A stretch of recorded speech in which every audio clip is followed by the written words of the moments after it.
Assalamualaikum warahmatullahi wabarakatuh. Allazi allafa baina qulubina fa asbahna bi ni'matihi ikhwana. Wa alhamdulillah alladzi jama'ana fi hadhihi al-jam'iyyati al-mubarakah linujahida li'ala'i kalimatillahi ta'ala.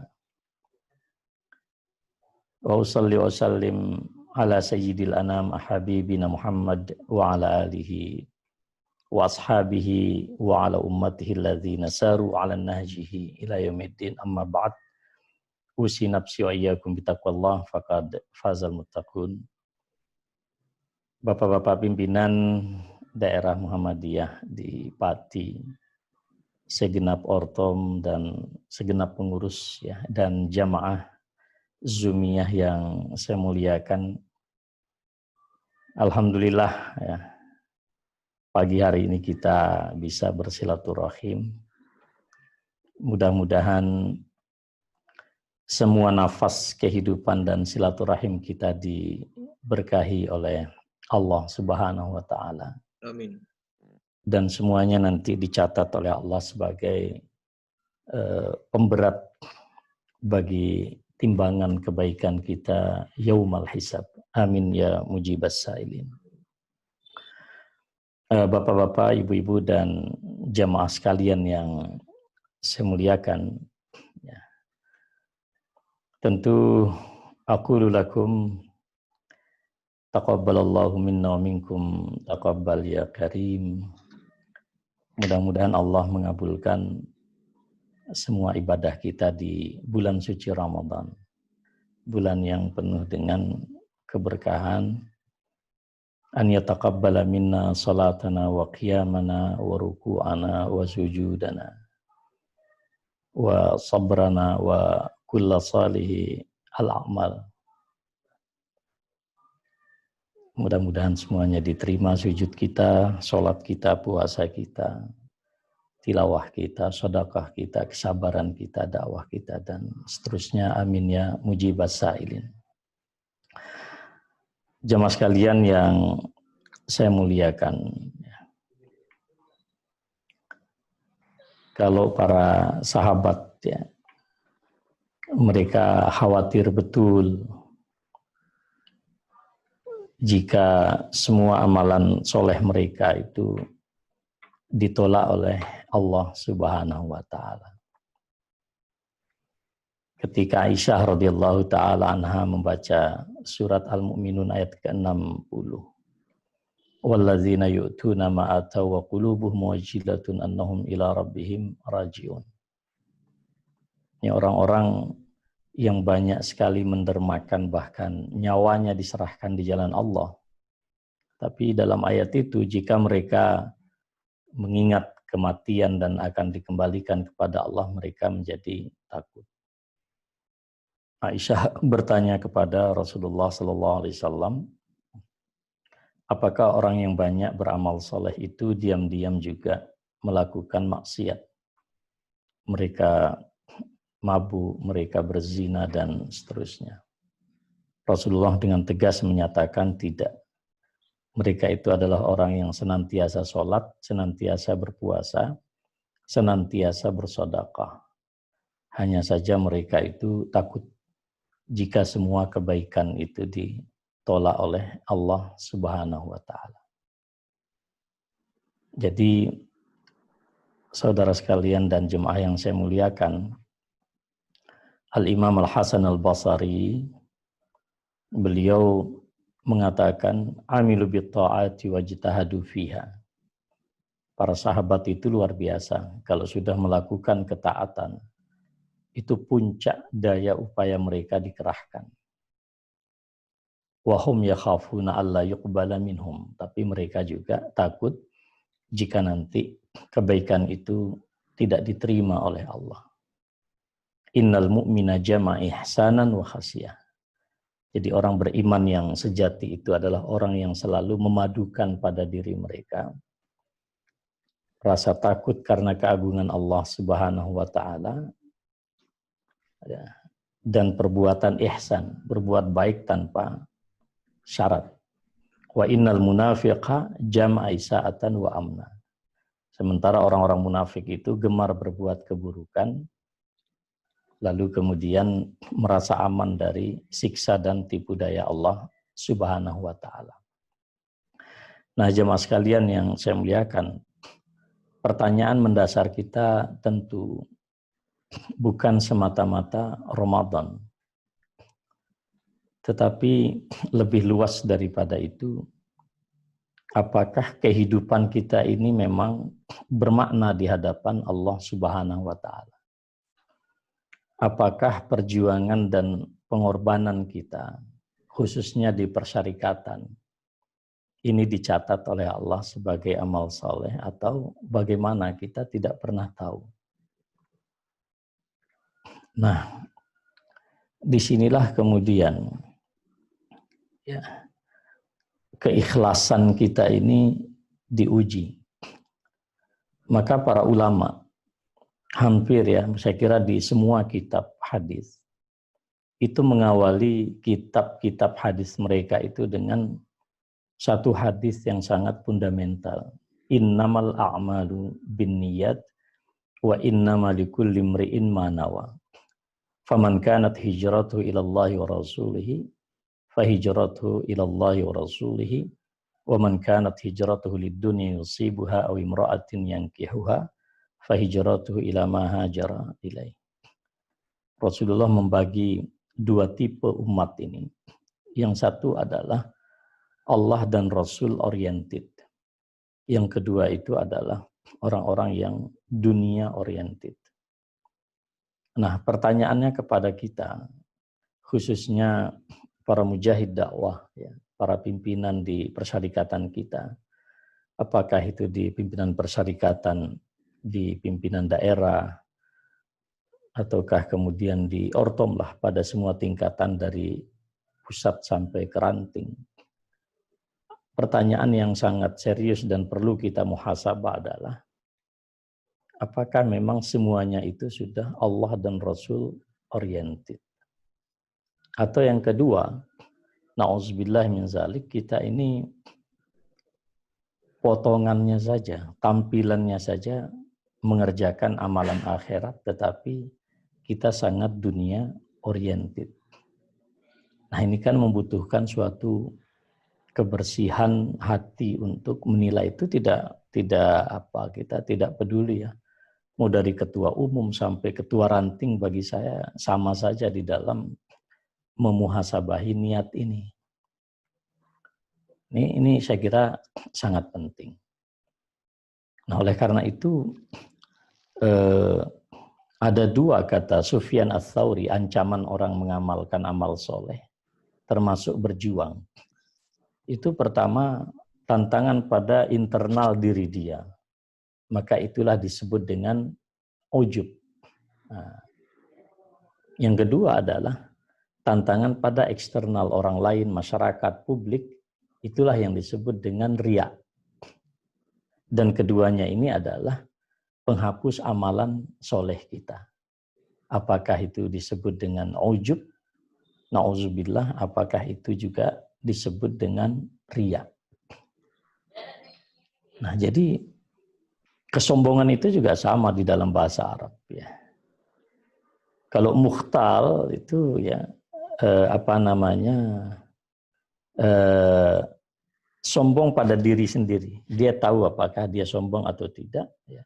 Tapi kalau fakhur, maka di dalam Al-Quran selalu la yuhibbu kulla ya, fakhur ya. Jadi ada mukhtalin, innallaha la yuhibbu kulla mukhtalin fakhur.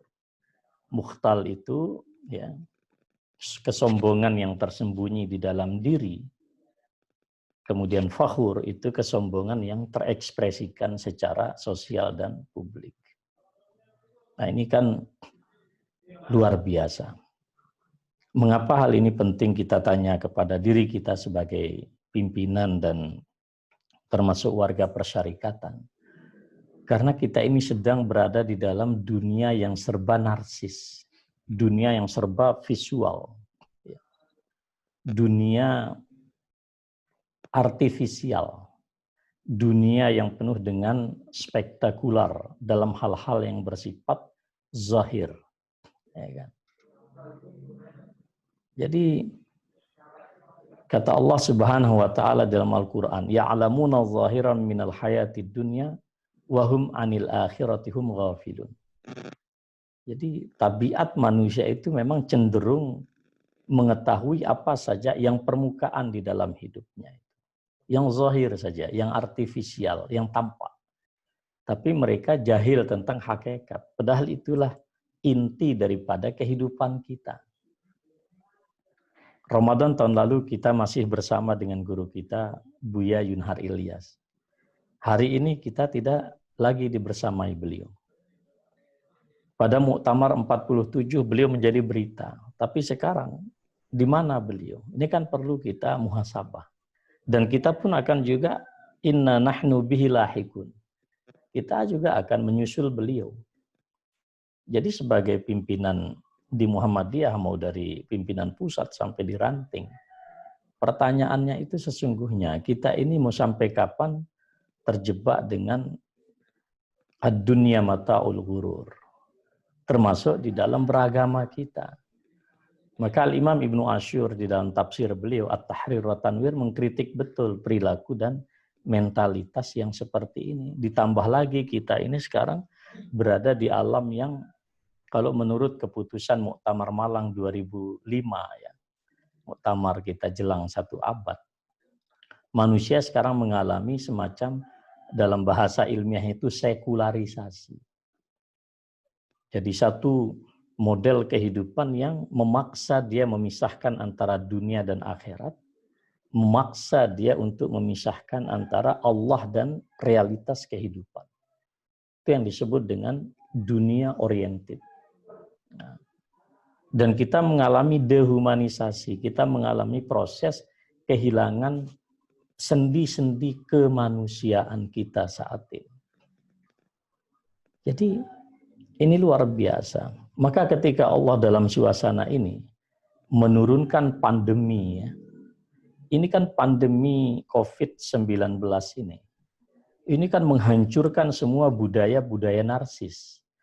Yang tadinya sholat semangat kalau berjamaah tiba-tiba harus sendirian di rumah.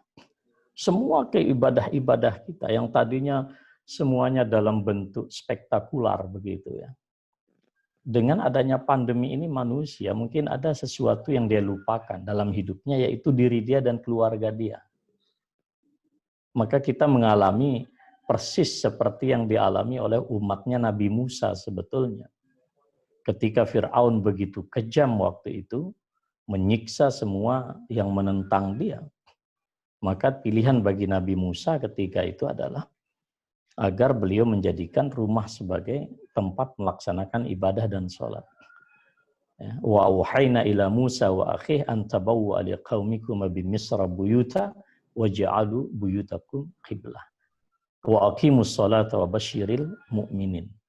Nah, itu ayatnya demikian. Nah, jadi luar biasa ini pandemi ini memberikan pelajaran bagi kita ya. Dunia yang tadinya sifatnya hura-hura dan seterusnya tiba-tiba hening. Dan ini belum pernah terjadi secara masif di seluruh dunia. Baru saya kira ya ya'lamul jahra wa ma yakhfa, ya hari ini kita pahami betul. Allah mengetahui apa yang tampak dan apa yang tidak tampak. Virus ini tidak tampak, tapi virus ini tidak tampak saja bisa merubah perilaku dan budaya umat manusia termasuk di dalam cara beragama. Saya kira kalau virus ini hari ini tidak ada, mungkin kita tidak akan terkoneksi melalui jaringan Zoom. Nah, ini yang pertama.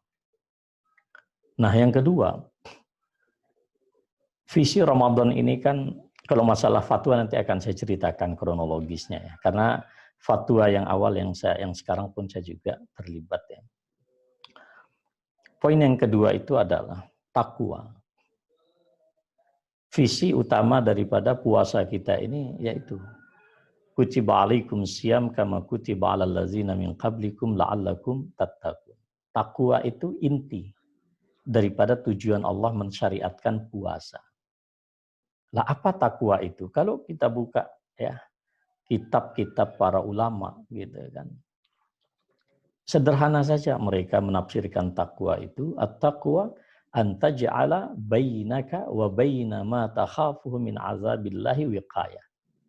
Agar engkau membuat satu tameng, satu perisai antara dirimu yang akan melindungi dirimu dengan apa yang kamu khawatirkan dari ancaman dan siksa Allah Subhanahu wa taala. Itu namanya wiqayah. Maka masker yang kita pakai hari-hari ini itu adalah wiqayah agar kita tidak terpapar virus misalnya. Nah, bagaimana bentuk wiqayah itu secara konkret? Mereka menjelaskan sederhana saja. Sendi daripada takwa itu dua. Satu adalah fi'lu ta'at, melaksanakan ketaatan. Yang kedua itu ijtinabul ma'asi, menjauhi kemaksiatan. Jadi ada dua saja itu. Kita gemar melakukan ketaatan dan kita tidak suka dengan kemaksiatan. Setidaknya kolbu kita ya, melihat kemungkaran itu teriak pada saat kita tidak bisa melakukan perubahan apapun misalnya. Nah inilah kemudian yang sering saya katakan sebetulnya dua karakter orang Muhammadiyah itu ada di situ. Orang Muhammadiyah itu gemar berbuat taat sampai hari ini ya, saya kira sampai malam apa kami rapat ya dengan PP Muhammadiyah pleno itu termasuk Pak Menteri yang ngasih data kita tentang COVID ini perspektif pemerintah. Itu tidak kurang dari 249 miliar yang sudah dikeluarkan Muhammadiyah untuk COVID ini, membantu umat kita ini. 249 miliar itu besar itu. Ya, jadi apa namanya, senang gemar berbuat taat, ta'awun alal birri wa taqwa, orang Muhammadiyah itu senang. Yang kedua itu mestinya orang Muhammadiyah juga tidak senang bermaksiat. Dan kalau ini kita dapatkan, kita ya meraih apa yang dijaminkan oleh Rasulullah. Kullu ummati yadkhulunal jannah illa man aba. Semua umatku masuk ke dalam surga kecuali yang enggan. Qila, dikatakan kepada Rasulullah, wa man ya'ba ya Rasulullah. Beliau mengatakan, mereka bertanya kepada Rasulullah, siapa yang enggan masuk surga? Nabi menjawab, man ata'ani dakhalal jannah. Nah, ini prinsip yang pertama. Yang taat kepadaku niscaya masuk surga. Wa man asani, nah ini yang suka bermaksiat ini, faqad aba, dialah orang yang enggan masuk surga. Jadi kita harus punya juga satu muhasabah diri sekarang ini, kira-kira dua sendi ini tercapai enggak dalam kehidupan kita. Jangan sampai itu hanya terjadi di bulan Ramadan. Poin yang lain juga yang perlu kita catat para jemaah sekalian ya. Di bulan Ramadan itu terjadi jihad, yaitu adalah Ma'rakatu Badr. Perang Badar itu ada di bulan Ramadan. Nah, ini memberikan, dan bulan Ramadan di mana hari peristiwa Badar itu terjadi disebut oleh Allah sebagai Yaumul Furqan. Hari Al-Furqan. Apa yang disebut dengan Al-Furqan? Al-Furqan itu adalah Allah memisahkan antara yang hak dan yang batil. Samalah dengan Al-Quran. Ya. Syahr Ramadan allazi unzila fihi al-Quran hudan linnasi wa bayyinatin minal huda wal furqan. Nah, jadi kita sebagai orang Muhammadiyah selepas Ramadan ini ruh jihad ini harus semakin kuat. Ya, jihad kita ini. Dan kita memaknai jihad ini bukan semata-mata berperang dalam konteks fisik ya. Bedil, pedang, bukan hanya itu. Tetapi rumah sakit yang kita dirikan itu jihad. Sekolah yang kita tegakkan itu juga jihad. Panti asuhan kita ini adalah jihad. Infak kita pada saat COVID dan lain-lain juga jihad. Semua ini adalah jihad. Maka jangan sampai salah niat, ya kan? Karena orang jihad ini ada juga yang disorientasi. Contohnya apa? Dalam hadis Imam Ahmad, ya kan? Rasulullah ketika para sahabat memuji seseorang yang begitu hebat, banyak orang-orang musyrik yang dibunuh dalam peperangan, tiba-tiba Nabi menyatakan huwa min ahlin nar. Dia penghuni neraka. Sahabat bingung. Ini orang hebat, sahabat luar biasa membunuh orang musyrik, tapi dikatakan oleh Rasulullah penghuni neraka. Ternyata singkat cerita orang tersebut ya terlalu kesusu ingin dikatakan mati syahid. Ya tombaknya itu malah ditusuk ke dirinya sendiri, matilah dia. Itulah kemudian kata Rasulullah ada orang-orang yang melakukan ya kan perbuatan ahli surga, tetapi di hadapan Allah sesungguhnya dia ahli neraka. Di hadapan manusia dia melakukan perbuatan ahli surga, tapi di catatan Allah dia ahli neraka. Begitu juga sebaliknya, ya kan? Ada banyak orang yang terlihat di hadapan kita melakukan maksiat, tapi kita tidak tahu bagaimana dia mengakhiri hidupnya. Nah, ini lagi-lagi kan membuat kita harus waspada. Termasuk juga hadis Imam Muslim. Ketika tiga orang diadili oleh Allah dan satu diantara mujahid. Ketika ditanya, untuk apa engkau berjihad? Dia bilang, untuk menegakkan agamamu. Ini buktinya aku mati syahid. Tapi Allah menyatakan, kazabta, engkau dusta. Engkau berjuang bukan untuk mencari ridhaku, tetapi agar engkau dikatakan oleh manusia pahlawan pemberani. Itu hadis Imam Muslim sahih. Nah, ini jihad ini luar biasa. Nah, jihad kita yang sekarang ini adalah tidak mudah. Karena apa? Keburukan yang paling besar di akhir zaman ini adalah iltibasul haqqi bil batil. Ketika antara yang hak dan batil ini bercampur aduk. Banyaklah perilaku masyarakat kita, nanti akan saya jelaskan ini. Termasuk di dalam menghadapi suasana COVID-19 kayak begini. Luar biasa. Seolah-olah paling berjuang menegakkan Islam, tetapi sesungguhnya kan tidak demikian. Jadi Al-Furqan ini, belum kita nggak usah bicara pemikiran-pemikiran syubhat yang aneh-aneh. Kita dalam diri saja kita. Banyak sekali provokasi yang kelihatannya itu luar biasa, tetapi menjerumuskan umat untuk bunuh diri. Ya, jadi luar biasa ini. Ini apa tentang jihad. Kemudian poin berikutnya, pondasi keimanan juga, Lailatul Qadar. Saya ingin memberikan makna. Lailatul Qadar sebagai malam yang kita lakukan, kami pun alhamdulillah juga melakukan iktikaf, bahkan iktikaf itu kita buka secara online, terutama kajiannya. Semualah seperti Rasulullah juga katakan, iltamisuha fil ashril akhir. Cari Lailatul Qadar itu pada 10 malam yang terakhir. Ya. Jadi annahu idza dakhala al-ashrul akhir ya atau al-ashrul awakhir ya. Rasulullah kalau masuk pada 10 malam terakhir, syadda mi'zarahu, dia kencangkan itu sarungnya. Disergap bersiap-siap, ya kan? Wa ayqaza ahlahu wa ahya lailahu. Malamnya dihidupkan, kemudian keluarganya pun juga dibangunkan. Malah beliau kemudian beriktikaf, mengekang diri, melazimkan diri di masjid. Bahkan pada tahun beliau diwafatkan, 20 hari beliau beriktikaf. Itu saya kira orang Muhammadiyah sudah paham. Nah, di situ ada malam yang istimewa yang disebut dengan Lailatul Qadar. Nah, Lailatul Qadar ini kan sudah menjadi maklumlah bagi kita. Dan kita, karena kita ini sangat pragmatis, selalu yang ada di otak kita ini adalah Lailatul Qadri khairun min alfi syahrin. Selalu hitungan kita matematik. Lailatul Qadar ini adalah lebih baik daripada 1000 bulan. Akhirnya lebih pragmatis lagi, dia hanya mau beriktikaf hanya pada malam ganjil. Kalau malam genap nggak mau baca Quran. Nah, saya ingin memberikan satu perspektif. Jadi, kalau kita membuka mushaf, maka sebelum surat Al-Qadar, itu Allah sudah, Rasulullah, tentu Allah juga itu, karena itu tauqifi. Susunan Al-Quran yang murni mutlak dari Allah, itu adalah surat Al-Alaq. Apa kata Al-Imam Ibnu Asyur ketika membaca susunan surat yang beriringan?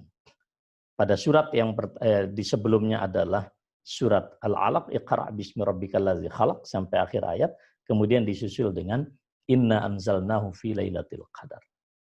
Apa maknanya? Satu, kata beliau, bahwa Al-Quran yang diturunkan kepada kita ya, pada 14 abad yang lalu itu selalu diingatkan oleh Allah kepada kita setiap tahun. Kenapa? Apa yang diturunkan oleh Allah, inna anzalnahu fi lailatul qadar, yaitu adalah diawali dengan 5 ayat, Iqra bismi rabbikal ladzi khalaq. Itu pula yang diturunkan ya. Jadi sama sebenarnya Al-Qur'an, inna anzalnahu fi lailatin mubarakah.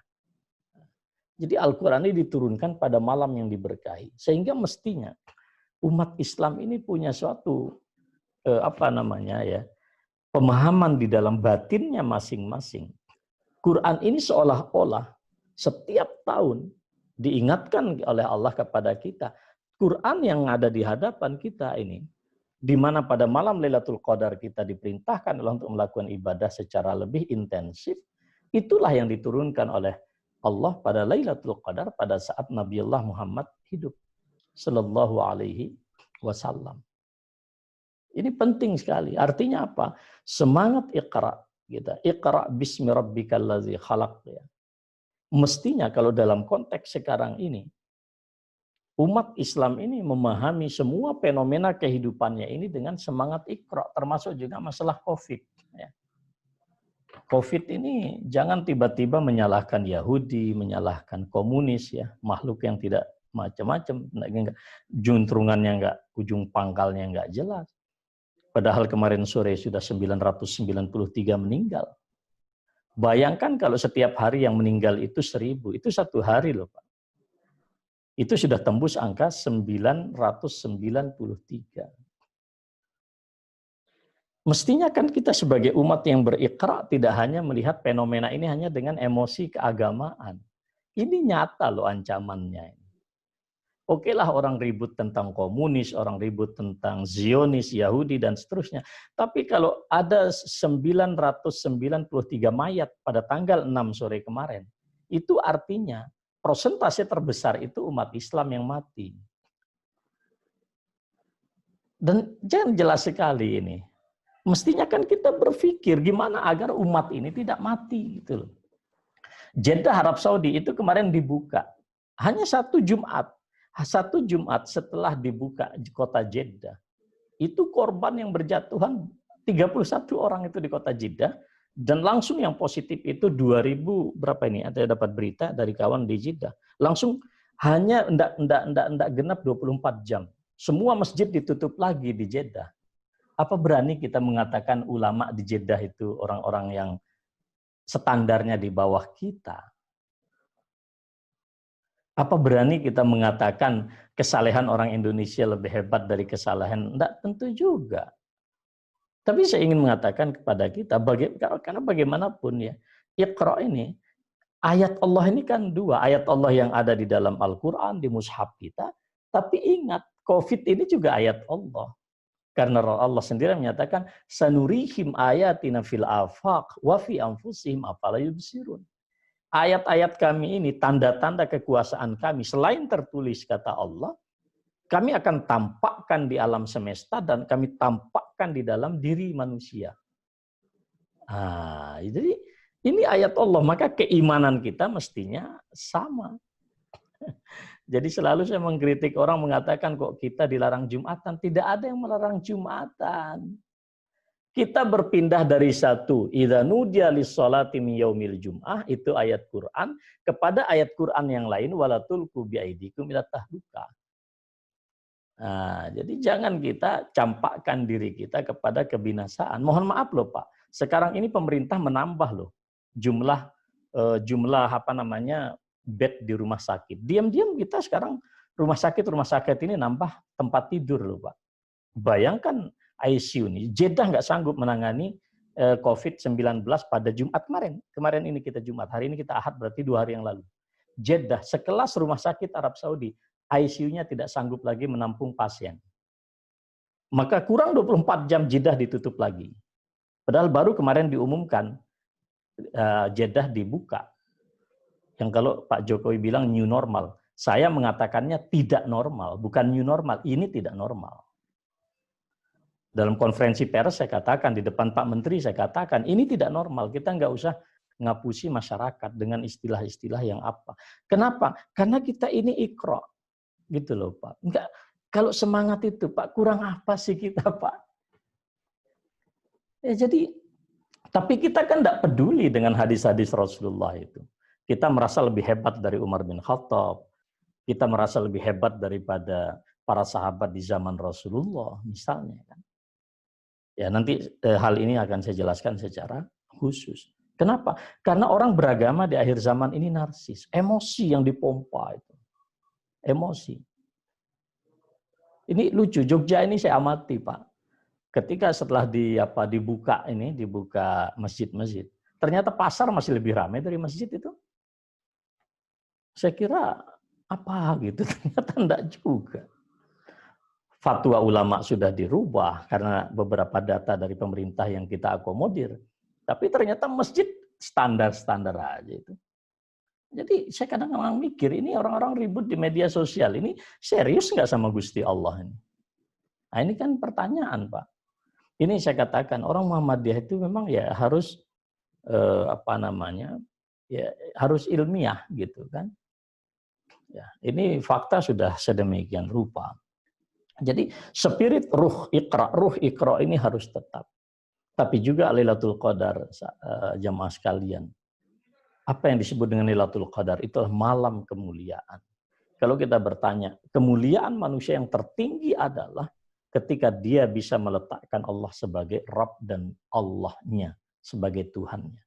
Karena itulah yang dikatakan oleh Allah, fa'akim wajhaka lid-dini hanifa fitratallah allati fataran nas 'alaiha la tabdila li khalqillah zalikad dinul qayyim. Ini pelajaran keidahlan yang pertama dalam 17 kelompok ayat yang mempengaruhi hidup beliau.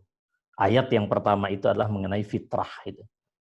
Karena manusia cenderung mengikuti hawa nafsunya itu dan dia kehilangan fitrah. Nah, fitrah kemuliaan manusia yang paling utama dalam pandangan keidahlan itu ya adalah apa?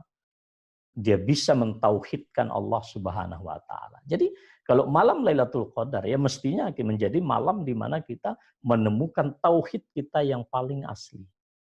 Enggak usah terlalu kita pamer kepada siapapun karena itu kemudian menjadi riya, dan tidak usah kita bangga karena itu akan menjadi ujub. Kalau ujub dan riya ini ada, hampalah semuanya. Faja'alnahu haba'an mansura. Tidak ada bedanya dengan orang-orang musyrik yang hampa di hadapan Allah catatan kebaikannya itu. Nah, ini kan penting buat kita. Nah, kemudian yang terakhir ya, saya ingin apa yang disampaikan oleh Ustaz Zuna tadi, Ustaz Asnawi, saya ingin komentari Ustaz. Jadi gini, 2 bulan yang lalu lah kurang lebih itu kami di PP Muhammadiyah ya, saya ini cerita kronologis Pak. Jangankan kita Pak, pemerintah sendiri mumet kok Pak. Akhir daripada awal Maret itu saya masih berada di Kuala Lumpur. Dan bandara Kuala Lumpur itu sudah sepi Pak, karena saya sedang sekolah S3 di situ. Dan kita khawatir sekali pemerintah Malaysia sudah memblokade bandara. Alhamdulillah saya sampai pulang tanggal 6 itu belum. Ya kan? Tapi sampai hari itu, jamaah umroh Indonesia itu sudah di-lock oleh pemerintah Saudi. Pada saat yang sama, pemerintah kita tidak mau mengakui bahwa ada virus ini namanya COVID. Mohon maaf loh Pak. Jadi Saudi Arabia itu sudah mengunci pintu bandara di Jeddah, King Abdul Aziz, Madinah, dan di banyak tempat. Sementara pemerintah kita belum mengakui adanya COVID ini. Bahkan dengan dengan bangga mengatakan Indonesia tidak akan terkena dengan COVID. Tapi kan jemaah umroh kita terlenta-lenta di beberapa tempat. Itu satu. Artinya apa? Saudi itu lebih dulu serius. Saudi itu sudah mengunci ininya Pak. Mengunci pintu-pintu masuknya Pak. Semua warga negaranya dari luar negeri itu disiapkan pesawat, diangkut balik, dan tanggalnya ditentukan. Jadi nggak ada sesuatu kegamangan. Nah pada saat itu Pak, kita tentu di Indonesia kita juga di Muhammadiyah kita baru membentuk MCC dan seterusnya itu. Nah, pada awal kita mengeluarkan fatwa itu ya. Kenapa tadi Ustadz Asnawi berkata, kok dulu tidak ada zonasi, sekarang zona ada. Zonasi pada waktu itu tidak ada secara objektif di dokumen pemerintah itu tidak ada. Dan pemerintah secara resmi tidak pernah mengklaim ini zona A, ini zona B, ini zona C sejak awal. Zona itu adalah bahasa media massa dan zona itu adalah acuan kerja tim gugus tugas percepatan penanganan COVID. Bagaimana mereka tidak salah menangani satu daerah dengan daerah yang lain. Tetapi secara nasional kita merujuk kepada SK Presiden. Di mana SK Presiden, ingat saya, malam di mana Menteri Perhubungan itu positif kena COVID, Pak siapa namanya itu Menteri Perhubungan, pada saat itu Presiden mengeluarkan SK bahwa COVID ini menjadi bencana nasional. Maka istilah yang disebut dengan darurat bencana nasional itu kita harus merujuk kepada undang-undang. Dan undang-undang yang diterbitkan oleh Presiden mengenai bencana ini adalah berlaku secara nasional. Tidak ada zonasi waktu itu ini hijau, ini merah, ini hijau, ini oranye, ini kuning dan seterusnya, tidak ada. Maka kita murni merujuk kepada itu dan pandangan kita adalah sadduz dzara'i. Ya. Coba perhatikan di semua negara tidak mengenal itu zonasi ketika memberlakukan satu fatwa. Perhatikan di Mesir, perhatikan di Arab Saudi. Ketika ulama mengeluarkan fatwanya, maka fatwa itu berlaku dari A sampai Z di mana teritorial Arab Saudi itu ada. Dan itu diberlakukan oleh Saudi sejak awal. Bahkan Masjidil Haram, Masjid Nabawi tidak lepas daripada di lockdown. Ya, ditutuplah untuk masyarakat publik, kecuali untuk bahasa kita ya takmir masjid gitu. Syekh Sudes dan kawan-kawannya itu. Itulah yang kita berlakukan, karena memang tidak ada data. Pemerintah tidak bisa memberikan data sebetulnya bagaimana sebaran yang terjadi dari Aceh sampai Papua, itu tidak ada. Ya kan? Tapi media kemudian rame tentang masalah zona. Kita tetap bersikukuh, ini adalah pandemi dan ini sesuai dengan apa yang dimaksud dengan darurat, karena kita harus bicara hukum. Tapi kan masyarakat tidak berbicara itu, masyarakat bicaranya adalah perasaan. Dia ini biasa ke masjid, lalu tidak ke masjid. Lalu dia merasa sehat dan seterusnya. Ini kan menjadi persoalan kita. Nah, berjalanlah kurang lebih sampai 2 bulan. Barulah kita data terkumpul kurang lebih 4 malam yang lalu kami ya di luar pleno PP Muhammadiyah yang diundang itu Majelis Tarjih PP Muhammadiyah dan Majelis Tablik PP Muhammadiyah serta MCC. Nah, kalau kita memperhatikan data ya, memang pemerintah kita ini berbeda dengan standar WHO. Misalnya begini, kalau di WHO itu kalau ada orang pasien, misalnya dia sudah sakit jantung, lalu kemudian dia datang ke situ dirawat karena ada virus COVID di situ. Gejala-gejala klinis COVID itu ada pada diri dia, lalu dia mati.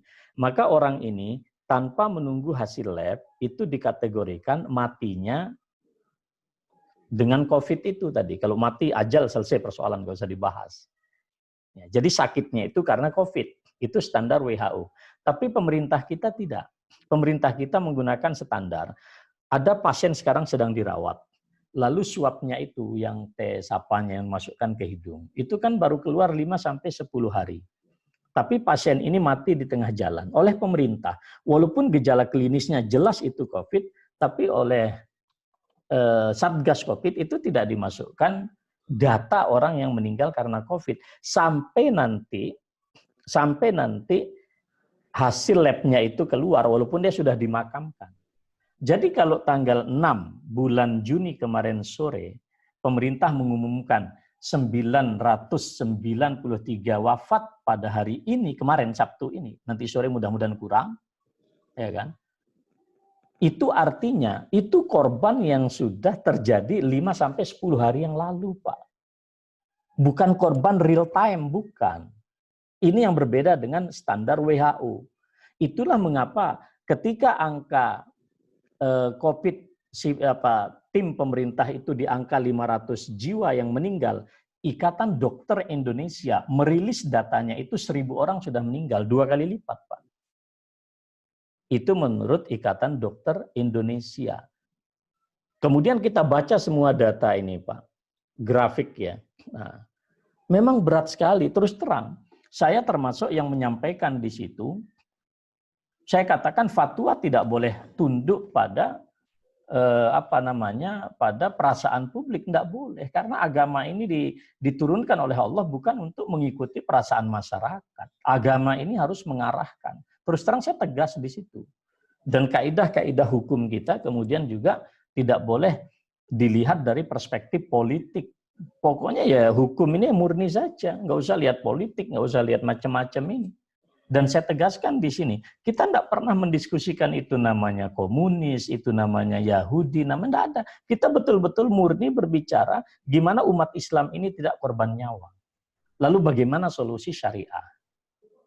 Nah, pada saat itulah Pak Menteri sebagai ketua pengarah di gugus tugas pemerintah Pak Prof Muhadjir itu memberikan gambaran. Sampai Pak Ketua Umum bertanya kepada beliau, sebetulnya satu, Indonesia ini kayak gimana sekarang? Beliau mengatakan, resmi ini jawaban pemerintah, Indonesia ini secara globally, secara umum ini merah sekarang. Tetapi kata Pak Muhadjir, dari data geospasial, ini memang terdapat daerah-daerah yang memang relatif aman. Jadi kalau dipotret secara umum ini merah. Tetapi ada daerah-daerah tertentu yang saat ini bisa dikategorikan sebagai daerah aman. Lalu pemerintah resmilah mengeluarkan edaran apa yang disebut dengan zonasi, apa itu merah, hijau, oranye, dan seterusnya itu. Kedua, ini pertimbangan pertama. Oke, ada data baru gitu ya dari perspektif geospasial. Jawa ini Pak. Jawa ini kalau dilihat semuanya merah kecuali satu yang diklaim pemerintah hijau betul, yaitu Tegal. Maka kata Pak Muhadjir, pemerintah sampai saat ini tidak berani mencabut PSBB itu tidak berani. Karena kalau dicabut sekarang harus ada undang-undang yang baru. Nah, gitu loh Pak. Ini pernyataan resmi di dalam sidang ketika kita ngambil fatwa itu. Jadi pemerintah pun juga demikian, cuman kan ini bahasa resmi pemerintah ketika kita harus mengambil hukum itu berbeda dengan bahasa koran, bahasa WA. Ini menjadi persoalan. Gitu loh.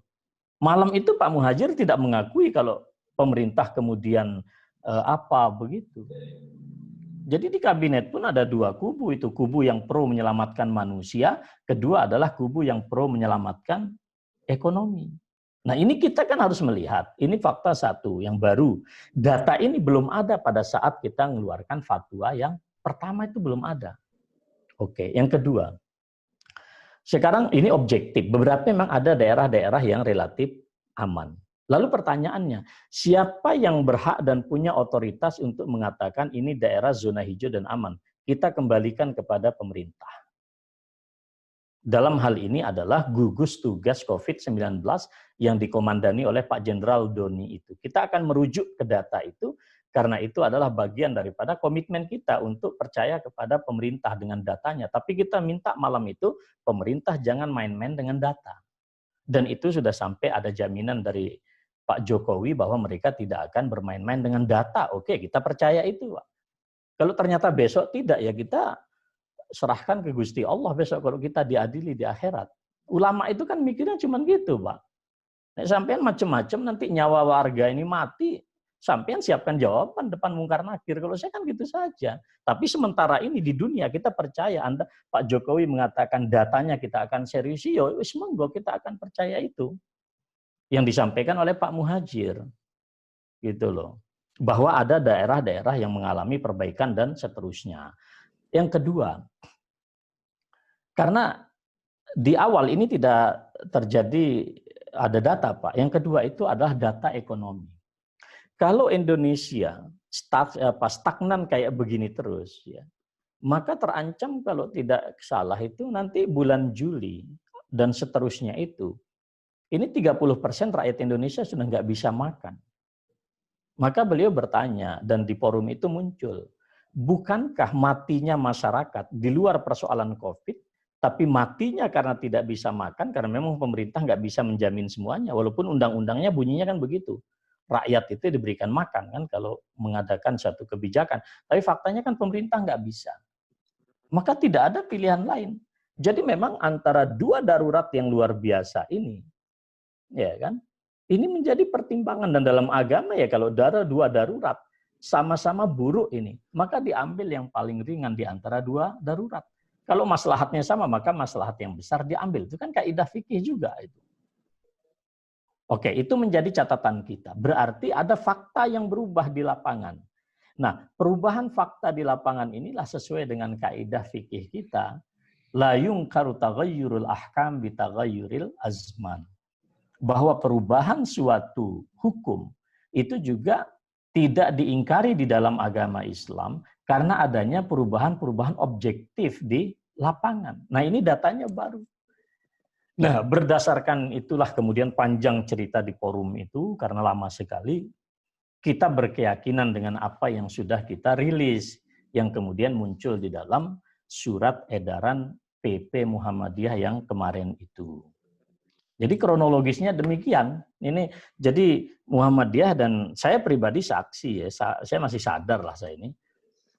Saya ikut di dalam merumuskan baik fatwa yang pertama ataupun fatwa. Nah, fatwa yang kedua ini, kalau yang pertama dulu murni betul, Bu. Teman-teman sekalian, hanya yang terlibat itu Majelis Tablik, Majelis Tarjih, kemudian MCC, sama LPB. Betul-betul majelis, hanya Pak Agus Taufik datang gitu. Tapi kalau yang kemarin pleno dan Pak Menteri datang. Nah, inilah data-data yang kita akomodir semuanya itu, Ibu Bapak sekalian, sehingga sampailah kita pada kesimpulan apa yang sudah dirilis itu. Oleh karena itu, saya memberikan penekanan tadi. Nah, sebagai konklusi ya, saya ingin sampaikan saja ini, walaupun sebetulnya di waktu waktu kita konferensi pers itu saya sudah sampaikan karena diminta bicara oleh Pak Ketua PP Muhammadiyah, maka yang saya himbau juga kepada masyarakat kita di sini, satu, saya katakan jujur, kita berada dalam suasana tidak normal. Nah, ini juga penting diingat ini. Sementara sekarang ini sebaran informasi sangat dahsyat. Nanti saya kirim ke Ustadz Asnawi ya, tolong di-share kepada semua kita tulisan saya yang ada di Facebook dan sudah beredar di beberapa ini. Agar keputusan kita dan berjamaah kita ini mendapatkan pahala dari Allah, jangan lupa berniat. Ya, ini adalah bagian daripada wa'tasimu bihablillahi jami'an wala tafarraqu.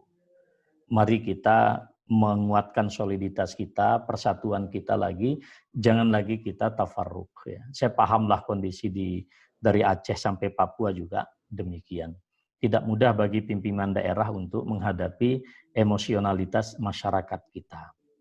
Yang poin kedua juga yang saya sampaikan, agar bermuhammadiyah kita ini dapat pahala di hadapan Allah, maka taatnya kita, insya Allah, pada hukum yang ditentukan berdasarkan ijtihad kolektif jama'i kita. Ini bagian daripada ketaatan kita kepada para pemimpin dalam kebaikan. Atiullah wa ati rasul ulil amri minkum. Jadi saya sampaikan di forum itu, sekarang kami percaya gitu ya, kalau memang pemerintah punya komitmen, data-datanya betul-betul dijaminkan dunia akhirat, itulah bagian daripada ketaatan kita kepada pemerintah. Kalau ada di belakang itu bukan urusan kita. Nah, jadi saya katakan, kenapa? Karena taat kepada pemerintah, kalau hanya konstitusi, nanti nggak dapat pahala nanti. Harus diniatkan, atiullah, atiur rasul, wa ulil amri minkum. Sehingga hubungan kita dengan negara ini pun juga bernuansa ibadah. Nah, yang kedua, fas'alu ahla zikri in kuntum la ta'lamun. WA saya kan terbuka, Pak, 24 jam. Apa yang ingin dikonfirmasi Ustadz Asnawi pun bisa langsung WA saya. Tidak usah kemudian tanya kepada Syekh Google. Ini Syekh Google ini sekarang melebihi Imam Syafi'i posisinya. Melebihi Imam Ahmad bin Hambal, melebihi Imam Hanafi. Melebihi Imam Malik posisinya sekarang. WA ini melebihi Quran hadis sekarang. Ya kan? Jadi ada satu orang tokoh di Yogyakarta, ini semua karena komunis. Saya bersumpah, Ustadz, saya bilang, saya ini terlibat menyusun fatwa. Demi Allah, saya bilang, Satu pun tidak ada kami bilang data itu dari Cina. Tapi itulah yang beredar di WA ya. Itu yang fas'alu ahla zikri, lalu kemudian pointer yang ketiga itu takmir masjid, jangan main-main dengan zonasi ini. Pastikan loh, coba buka edaran Menteri Agama itu yang baru. Syarat masjid dibuka itu kami sepakat loh Pak. Pastikan bahwa kalau di Yogyakarta sekarang ini, setiap kabupaten sudah merilis mana daerah hijau dan seterusnya itu. Itu pun masyarakat kita sudah jelas data dan bunyi fatwanya itu. Contoh apa Pak? Kecamatan saya sekarang ini, Kecamatan Depok itu merah loh Pak. Nah, kan? Merah ini. Jadi Sleman itu sendiri kalau secara umum merah. Tetapi ada beberapa mungkin kecamatan yang atau desa malah yang tidak kategori itu. Dan fatwa kita ini fatwa boleh bersyarat. Jadi kalau masjid itu mau dibuka, maka tolong persyaratan bahwa ada legitimasi dari tim gugus COVID atau MCC itu harus ada itu. Jadi jangan asal main buka aja kemudian merasa ini zona aman, enggak, harus ada verifikasi dari ini. Itu syarat fatwa itu. Kalau jenengan nggak ngelakukan itu dosa Pak. Jadi takmir masjid nggak bisa asal Pak. Ini kita bicara masalah agama. Ya kalau kita berpikir baik aman-aman saja kan selesai. Lah besok kalau ada kasus sampai yang ditanya oleh malaikat. Nah ini kan penting. Lalu saya juga sampaikan, ingat kita jadikan momentum kembali ke masjid ini untuk banyak bertaubat, beristighfar, muhasabah, doa dan seterusnya. Ya, kemudian dakwah kita seperti ini juga tidak boleh terputus. Dan satu hal yang saya ingatkan, dengan naiknya angka kematian di kemarin hari, itu kalau mau jujur lebih dari itu Pak. Ya, itu sudah hampir 1.000 orang sehari loh Pak. Kalau 100 hari ke depan, artinya itu bisa saja kalau nggak turun itu bisa 100.000 loh Pak. 100.000 itu kan kalau dalam rumus Quran, satu aja sama dengan membunuh satu manusia. Nah ini tolong diperhatikan dengan baik. Maka rukhsah ini masih tetap berjalan. Kemarin angka kematiannya gini loh Pak dalam data itu. Sama datanya gugus tugas pemerintah dengan COVID MCC sama Muhammadiyah. Jadi korban terbanyak itu, prosentasenya itu yang meninggal lebih banyak itu 60 tahun ke atas. Karena 60 tahun fisik lemah dan banyak penyakit bawaan. Tetapi yang terpapar lebih banyak itu adalah usia produktif. Usia 25 sampai usia 50 ini. Ini banyak sekali yang positif. Tapi secara objektif mereka daya tahan tubuhnya lebih bagus. Tetapi mereka-mereka ini menularkan. Dan yang banyak meninggal itu kemudian usia anak-anak. Makanya sekarang Ikatan Dokter Anak Indonesia ini keras kepada pemerintah. Jadi mohon maaf, angka kematian itu banyak di angka anak-anak, lalu angka yang terpapar virus banyak di angka produktif, tapi mereka masih bisa beraktivitas, tapi mereka ini carrier, mereka ini pembawa virus. Lalu kemudian angka kematian itu ada lagi di angka 60 tahun ke atas. Jangan mengatakan saya mengetahui yang gaib, ini data statistik, saya tidak pernah tahu yang gaib. Nah, saya kira demikian saja ya Ustadz ya. Pertama tentu pelajaran yang harus kita ambil dari bulan Ramadan, dan yang kedua saya cerita tentang kronologis fatwa kita. Kalau ada yang masih ditanyakan, ya apa yang saya ketahui saya akan jawab. Saya kira demikian. Jazakumullah khairan, nasrul minallahi fatun qarib wa basyirul mu'minin. Assalamualaikum warahmatullahi wabarakatuh.